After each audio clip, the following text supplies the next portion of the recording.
Hello, guys. This is Abraham with Tradesman Podcast. This is Jeremy today. He's going to be our guest. So I'm going to be asking the questions this time. So happy to be here. Jeremy, just go ahead and tell the audience who you are, where you came from. All right. Thank you, Abraham. Thanks for hosting this today. And I'm Jeremy Koehn, and I was born and raised in Hawaii, and my dad was Navy. He met my mom in the Philippines, and they got married there, and we grew up in Hawaii. So grew up spearfishing and surfing, which was an awesome life.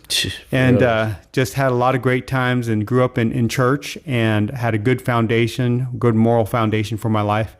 And went to Bible college and met my wife there, got married, had a few kids, and here I am today. Nice. So how many kids do you have? I have 3 kids, Benjamin, Judah, and Lele. Then my wife's name is Amy. So we've been married 19 years, be 20 years next year. Congratulations, man. Thanks, man. What's the secret? The secret? The secret is to accept that your wife and spouse is a gift from the Lord, that you don't deserve anything, but you work every day to, earn her love again, or make sure that you are constantly checking yourself and getting better. True. You don't want to let yourself go and rot, and then, the marriage dies. Right. So you got to keep the spark alive. Yeah, you got to work on it. Yeah. So, pick your battles. Pick your battles. Understand women, which is impossible. Yeah, at times. Understand them, but don't tell them that you understand. Right. Well, I think you do great, man. I see you with your family. You have such a gentle spirit, and you're a great leader for your family. Thank you. And I see that. I appreciate it. Yeah, brother. If someone met you today and only saw the success, what part of your story would they never guess you lived? People look at me and that they see the success. They see that I run a successful contracting company. And what's the name of that company? United Specialty Painters. Awesome. So we run trade school there too. We got a big event this Friday. You're going to be there. Yeah. And it's going to be about 25 people. We'll probably have an overflow. Probably have to maybe sneak people in. Right. But we went through a very difficult time in 2023. 2022, 2023, where my wife basically had 7 seizures in a row. Jeez. And she basically died twice in the ambulance. They had the defibrillator. Wow. And she tells me this crazy story about floating out of her body and watching the nurses work on her. Whoa. Which happens a lot. You hear about. You hear about a lot. But she explains it vividly. And that's how I think God tells everybody there is an afterlife. There is not just you die and everything is that's where it ends. Right. Yeah, there is an accountability and a reckoning after you die. Yeah. So, we ended up getting thrown into homelessness because that happened on the month our lease was up, and it's like, well, we got to get support. So we went to Missouri, and they couldn't support us there. So we came back to Arizona during the startup of school, which was August, and all of the homes were either taken. And we didn't qualify because I had worked on ministry that year and had taken a huge pay cut to where we only made $18,000, net. Or a year? Yeah, in the year. Oh, 18 wow. grand. Wow. And so we didn't qualify for anything. Yeah. So we had to jump from house to house, shelter to shelter. Holy moly. With the kids? With the kids. How many kids did you have at the time? 3 kids. So you had 3 kids and you're jumping shelter to shelter with your wife who has seizures. Yep. Holy cow. And how did you get through those moments? What inspired you to keep pushing and to keep saying, you know what, I'm not going to just end my life, and you know what I mean? What kept you going? Honestly, bro, getting it down to a very primal mindset when you're in survival mode, and that you have to really count the essentials as priority, because food, water, safety, all those things become a daily priority. And what used to be convenient and easy now has to be fought for a little bit more every day, because we were living in at one point a snowmobile trailer. Wow. Just imagine this: 100 square feet, all of our food, clothing, 3 kids and 2 of us on a twin size mattress and a full size mattress. That's what we lived in for a month in the parking lots during the winter, which was one of the coldest winters.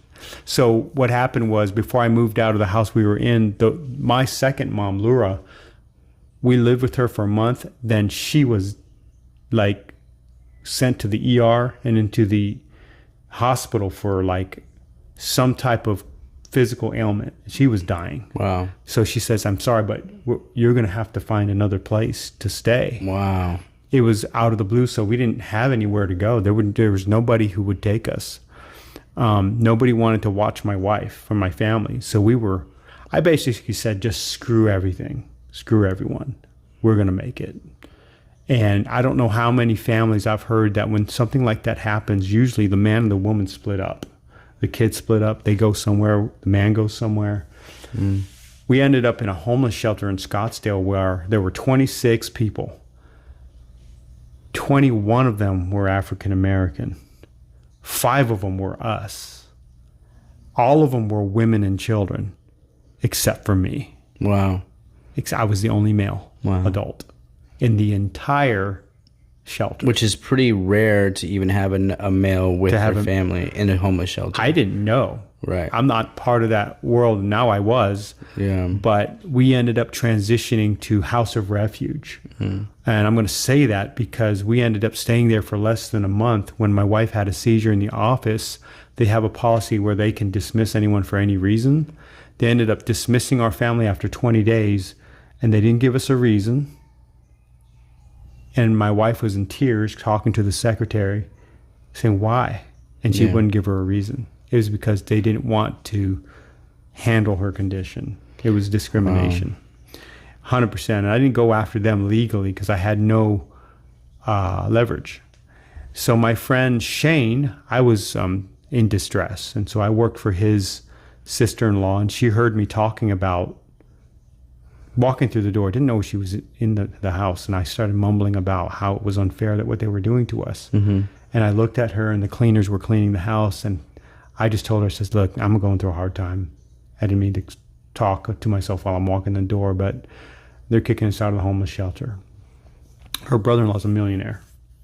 Beautiful house, lots of money, grew up poor. You know, he's a self-made millionaire. He overheard that, and I've been friends with him for 10 years. And he ended up calling 65 of his 6- and 7-figure millionaire guy friends and saying, hey, my buddy needs work. He does epoxy floors, painting, whatever you need him to do. He needs to make $8,000 cash within 25 days in order to move into an apartment. So he hustled me like $8,000 in 25 days of work. Sweet. And I slammed that. And this is God's working because I have no idea. I just look at him and says, hey, you know what you're doing, you know? So prayer got you through a lot. Yeah. It's not just prayer. It's understanding what you're responsible for and can control and what you're not in control of and what he's responsible for. You have to divide that, because if you think you're responsible for things that are impossible for you to do, you're taking God's place. Right? So being aware. So what was it like to hit rock bottom, homelessness, responsible for a family, and still wake up each day believing there was more ahead? Yeah, so basically my faith is like this. I believe a real God. I have too much evidence. And so if a God exists, he's either all good or some good. If he's some good and he's a little bit evil, we're screwed. Because by this time he should have incinerated the world. Because a perfect God with a perfect law, with people with a will that constantly break it, wouldn't be tolerant this long. He would incinerate the world, sooner or later. So he has to be all good or nothing. If he's all good, then what he allows in our life is not for our evil, it's for good. It's not to do evil towards us. Right. I think everything that Yah does for our life, it just builds our character. Yeah. Makes us stronger to be able to receive the blessings or receive the gifts that he has for us. Yeah. Yeah. It's like this. Like, we get distressed because the outcomes of our efforts don't align with what we expect. Right? We're not where we want to be in life because we thought we gave enough effort to where we would have a different result. Right. Well, guess what? Job thought the same thing. And you know where Job ended up? Job ended up with boils, abandoned. His wife forsook him. All his kids died. All his flocks and all his fields got burnt up. He didn't do anything wrong. And so when something wrong happens to you, it's either because of our own stupidity or sin, or somebody means evil towards us. God's testing us, It's one of those three things. You're never going to get outside the box of that thing. So when you understand how God actually works, you're not really super distressed. When you go into moments where you are distressed, you got to get yourself back around to the mindset to where things are working out for his plan and his reasons. So for me, I just listen to a lot of podcasts, bro. I was listening to Goggins and Jocko every day because the 4 laws of combat, right? You got cover and move, simplify, decentralized command, prioritize and execute. Prioritize and execute was a huge one because if you can't do those 4 things in combat, you're going to die. Right. You got to cover and move. So the guy's covering you. He's laying down gunfire and he's going to go into, the target or whatever. And then you're just leapfrogging to a different position or, you're trying to prioritize and execute. Well, you got your guy, you got shot. Well, you're in open gunfire. You got to move. So you got to move him and then, got to prioritize things, right? You got triage over here. This guy's dying worse than this other guy. And so you understand because you're an EMT firefighter, like, you're looking at a guy, man, this guy needs more help than this guy. And you got to figure out which person to help first. Triage. Yeah. And so with survival in homelessness, it's one thing to be by yourself as a man, because I could survive days and weeks by yourself, right? Myself. Yeah, which with a family, it's but totally taking different. care of a family, not only that, but a wife who has 15 grand mal seizures a month, with 3 kids, it's unheard of. It's wild. I've never heard of it.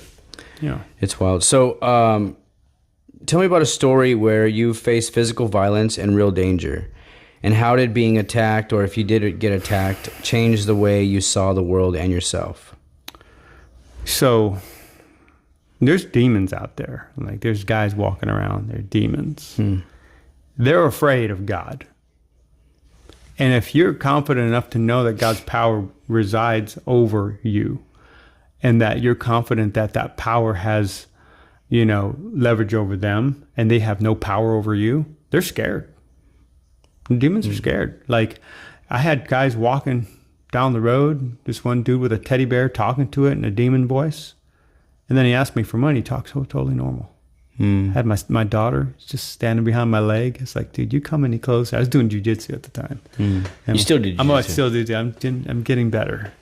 I was like, dude, I'm ready to kill for my family. Don't even come near my family to hurt them.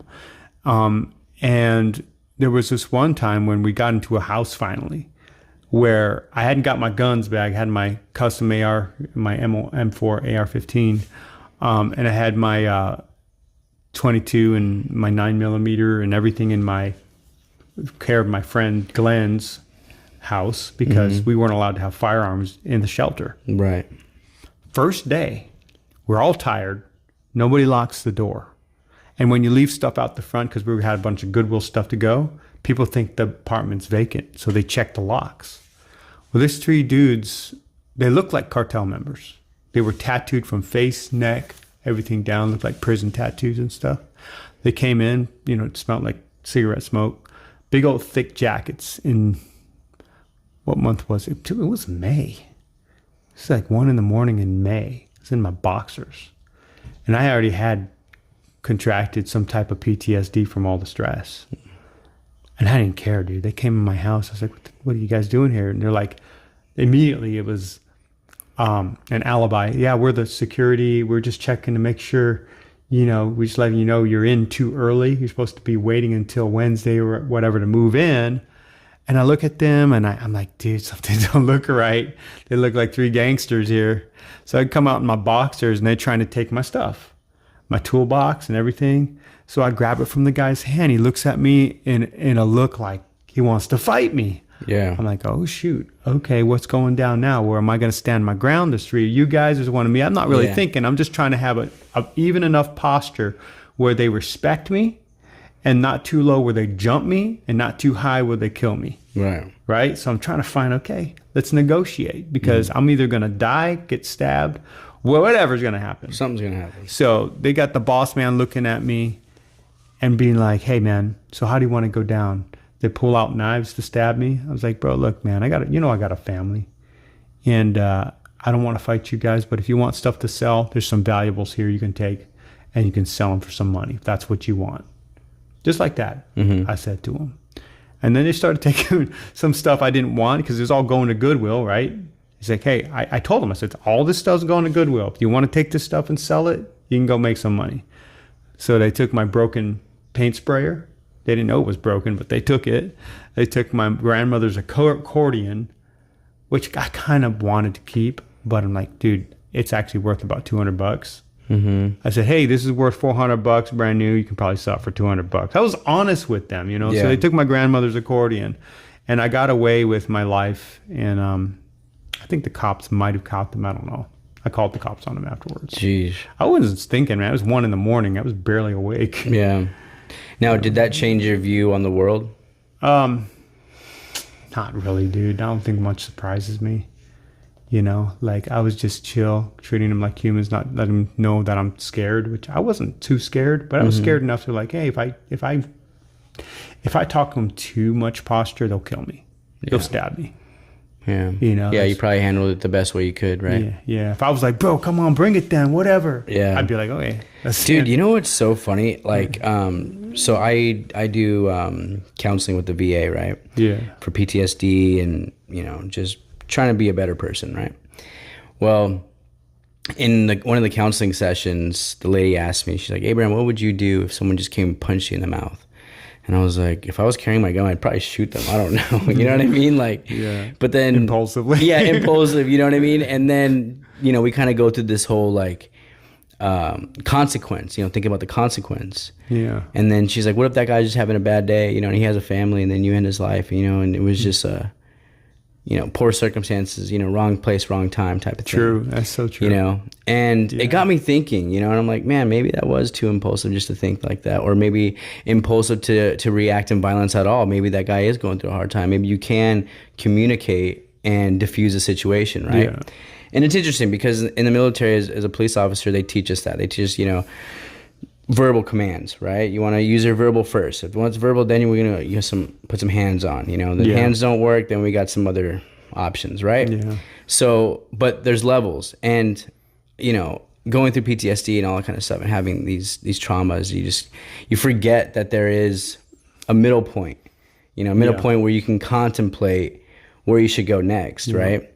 And so, funny enough, I end up going out the next night and we're in a really crowded area, and my buddy's in front of me. I'm kind of pushing him through, and this jackass behind me comes and just pushes me, right? Like, he knows I'm not trying to freaking act like, you know, mean. I'm not, you know, nefarious about it, right? I'm just pushing through, trying to get to the crowd. And in my mind, I'm like, I can react in two ways. I can start acting crazy, possibly punch this dude. We start fighting. Then I'm, you know, fighting his friends, and we're in this whole crowd area. It could get bad. Yeah. Or I can turn the other cheek, right? So I chose the middle ground, tapped him on the shoulder. I said, hey, man, have a good night. And, you know, he did a little hang loose sign, have a good night, you know? And I'm like, in my mind, I'm like, huh, what a different circumstance that was compared to what I thought was going to go down. Yeah. You know? So I think it's better to prepare, right? Be prepared, like, you know, do a martial arts, you know, work out. Yeah. Be prepared to defend yourself at all times, but don't go looking for it. You know, and there could be a circumstance where you can diffuse it with verbal versus having to go hands on. Almost always, yeah. You would have to be dealing with somebody who's very determined to actually hurt you from the get-go in order to not be able to negotiate out of it. 100%. And I've never had to get into a physical fight, but I'm trained enough to where I won't have to think about what I'm doing. Right. First of all, I don't want to hurt the guy. If I can detain him, if I can bring him down and control him, great. I could talk to him and say, hey, bro, you know, like, I don't want to hurt you, dude, but you're about to go to sleep. You're about to go to sleep. Yeah. I mean, seriously, it's like, it's great to be able to train with friends and have that simulated real fight, muscle memory. Then when if you get into one, it's like, hey, look, I can handle you. I can handle you, bro. Yes. Like, you really want to go down like this? Because if you have no training, I promise you, my 16-year-old can take most of the adults on the street. Yeah. He's really good for his size. And it's not that he intends to decide to hurt somebody. It's just your body's trained to do that. Right. And so a lot of that you know, is muscle memory. And that's awesome that you take your kid to jiu-jitsu, you know what I mean, that you have them involved and that you support that, because man, it's so amazing. And there's such a huge difference with kids too. When you support them, they're better. Yeah. They're better at the sport. You know, when they have parents or family that supports their dream or their, you know, endeavor at that time, you know, they're going to be so much better. They are. Discipline's great for the kids. Yeah. Another question. So you spent nearly 20 years building a painting company. What did that grind teach you about perseverance, and when quitting would have made sense? Yeah. So perspective is super important in life, like in anything, in business especially. Your belief, identity, and perspective are going to determine whether or not you can grind through those 20 years. Because, you know, the logo changes, the name of the company changes, people change out. I've got 29 apprentices under me now in 20 years. And I've trained 4 master painters. And the thing is that in business, you have to find a proper perspective on everything, whether it has to do with money, dealing with people, whether it has to do with clients. You have to see everything from a correct perspective. You know, people who focus too much on money are going to negate relationships with their people and with their clients. If you negate money, you're going to sink your business because you need capital afloat to stay afloat. So grinding through 20 years means that, hey, look, anybody can quit when it gets hard, like when it hurts. But your character doesn't grow when you quit. It stops growing because you've now chosen the more convenient way. But when you stay in a position that has good pressure, that's building strength in you, you're going to reap that anyway. You're going to reap it, that strength. Yeah. So people got to understand is that people lose hope when the way they feel, maybe their energy level's low, and what they envision in their head is continually negative. The outcome of what they're wanting to accomplish is continually coming back negative. And it's like, well, dude, I'm getting the same negative result every single week, either because they don't have a coach, they're not doing the right actions, they're not doing enough of the right actions. And when that happens, results don't come, people get discouraged and they quit. Yeah. I never was like that. I was constantly envisioning a company where I'm like, hey, let's prioritize what's most important. How you treat people in business and how you serve them, and whether you do what you say you're going to do, is 100% super important in business. Yeah. And I know a lot of people, they'll say one thing, they'll do one thing, and they don't align. Like, you have to be able to say something, fulfill it. You got to be able to remember what you told somebody. And then you have to compete with your pricing and deliver and over-deliver. You have to give them more than what they're paying for. Right. You know, and so those are some of the things. Under promise, over deliver. Yeah, under promise, over deliver. And those are some of the basic principles that people are going to learn over time. There's no easy success story. It's always going to be a grind. Yeah. It's always going to be, because what's it going to take to stop you? Yeah. You know, in business or whatever you do, what is it going to take to stop you? I mean, in life in general. In general. Yeah. Yeah. You can ask yourself that question, because if it's whatever it is, that's going to determine your resilience. It's going to determine your strength. It's going to determine your ability to actually build a business. It really does. True. Yeah. So after everything you've been through, miracles, loss, fear, faith, what keeps you from giving up on your dreams even now? The reason why I have big dreams. I made a dream board in 2017. I think I have 2 left of 12 to live. Been to Israel, bought my Harley Davidson, got my Huskies, been to Egypt. Yeah, there was a bunch of things I wrote down that were like my top dreams at the time. It's like, oh, dude, look, I've lived like 90% of them already. I got to build a new list now. That's awesome. Like, I never quit on my dreams. If you ever like draw a line in the sand and say, I quit on my dreams, I'm walking away from them, that's ridiculous, dude. They're not going anywhere. Yeah. You're going to come back to that dream and it's like, hey, I'm going to grind on it more, because you're going to build a house. And even if you put 1 brick a week, eventually the house is getting built. Yeah. It's just how fast do you want to get there? Do you do daily affirmations? I think I do internally. I self-talk them. Yeah. Because a lot of times I'm working by myself and I have to tell myself something. Yeah. So yeah, I'm pretty sure I do. Do you have any like memorized that you want to share? I have a lot of mantras. I have a lot of principles because I went through 3 different coaching platforms. We were in Amway, and I started listening to the tapes in Amway because that was a what do you call it? That was a direct sales company. MLM type stuff? It was like Amway turned into Life Community, Orrin Woodward, Chris Brady, some of the top business experts in the world that I've been able to hang around, and had just a lot of influence growing up and in my 20s from the business coaching, like motivational speaker platforms. Yeah. And so that's what I've always wanted to be. I've always wanted to stand on stage and speak to thousands of people. Nice. That's what I'm going to do. TED Talks. Yeah. Yeah. I totally could tear up a TED Talk. Yeah. I don't have a problem with that, but I got to start small and prove myself small and then grow from there. Yeah. But you're also doing a movie too. Yeah, making a movie. Yeah, we just launched Coyote Story today, which is my passion. Yeah. 8 years. Are you excited about that? We talk about a dream. Yeah, 8 years. When we started, I was doing mascots for possibly trying to advertise my company because I see sometimes people have mascots for their businesses. Yeah. So I drew out the most ugliest coyote in 2017, and it bloomed into basically a Pixar film. Yeah. It's a Pixar quality character film. And what's the plot? The plot is basically, it's a children's film.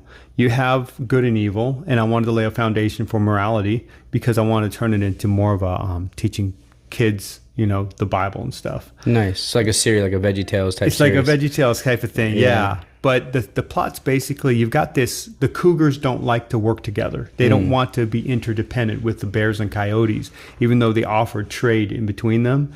They all have their separate governments. The cougars are a monarchy, even though they used to be, the cougars are solitary animals, but in this world, they congregate and become communities. Like a pride. Yeah, like a pride of lions. Yeah. And the dominant one is the king. So the biggest, strongest one, King Wraith, King Ruger, is the leader, and they are invited to a meeting where they plot to kill Furhide, which is the bear governor of Barracks. The entire world is based on the greater Phoenix Valley, but we renamed everything after the animals world. Nice. And so basically the cougars want to enslave everybody and have everybody work for them, hunt the food, and just become like the predators of the land. Yeah. But the bears and the coyotes want peace and prosperity by obeying the laws of Itoa, which is the deity of the book. And so there's a foundational morality about the movie that I want to try to establish. Disney assumes it. Disney assumes morality. Pixar assumes morality. So does DreamWorks. Yeah. But they don't have it tied to anything biblical. They just say, oh, we're not supposed to kill anybody because we're not supposed to steal, but there's no basis in anything, Yeah. Well, that's awesome, man. So you got a bunch of stuff going on. You're knocking out the painting business. You're knocking out the tradesman corp, and then now this movie, bro. I'm excited for you. I can't wait for that movie to come out so we can take the kids and watch it. Absolutely. Yeah. But, yeah, brother. Do you want to add anything else before we end it? Yeah, no. The trailer comes out in a couple weeks for the origin story. There's 3 parts. And then you've got the main trailer for the movie comes out April 20th. Then we're going to run clips and develop clips until November 23rd. And by November 23rd, we should have a 90 to 100 minute video completely done. Sweet. So we'll be renting out, rooms and big auditoriums and playing it maybe on a 200-inch screen. Cool. For maybe 50 to 100 kids at a time. And we'll just be selling tickets. Popcorn. Yeah, popcorn. Get a popcorn machine, bro. Yeah. So what we're doing there, basically, coyotestory.org, we're trying to give as much to the children's charity as possible. We already give about $250 a month, but we want to up that as the business grows. Definitely. 100%. We want to give more. But to wrap things up, Abraham, and I appreciate you being the host. And, yeah, brother. Basically, what I want to say is that when you live your life, you got to keep in mind that what is God's will and are you in line with that? Because He has an agenda for us. He's paved the path for every one of us. Definitely. We prospectively may think that we're out of line sometimes. Maybe we are. We're conscious of what's right and wrong. Yeah. But He's like a good father who brings us back. Oh, 100%. You know what I mean? He is our shepherd. 100%. That's what I would close with. I would say, hey, whatever you're going through in life, it may be something horrific. I don't know what it is, but whatever you're going through, like what we went through being homeless, every single day was just focusing on what are you responsible for.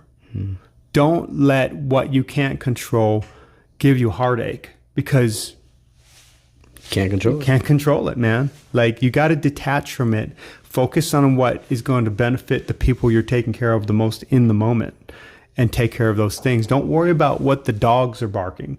Like, I had family criticizing me, man, telling me how I failed. Yeah. You know, I could let that sink in and make me bitter, make me, you know, incapacitated. But I don't think it will. No, it Like can't. your spirit won't even let that happen. You can't, because if you let it sink in, and let what people say about what they think you should do or why you didn't do certain things, then you become vulnerable to their criticism from people that aren't lifting a finger to help you. Right. They're not lifting a finger to help you. You're Right. not directly accountable to them. Right.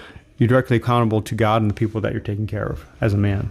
So I would just say, hey, look, everybody's going to go through stuff. And if you're not tested, then you can't be trusted. Yeah. If God don't test you and you haven't gone through that test, how can I trust you? Yeah. You don't got that resilience. Yeah. So that was what I would end with. Just to encourage everybody, don't lose faith. Don't lose hope. Don't give up. Don't turn to the bottle. Don't lay in defeat and just wait to die. True. You know, some people are dead already and they're walking around dead people. Zombies. They're zombies. So I would say wake up.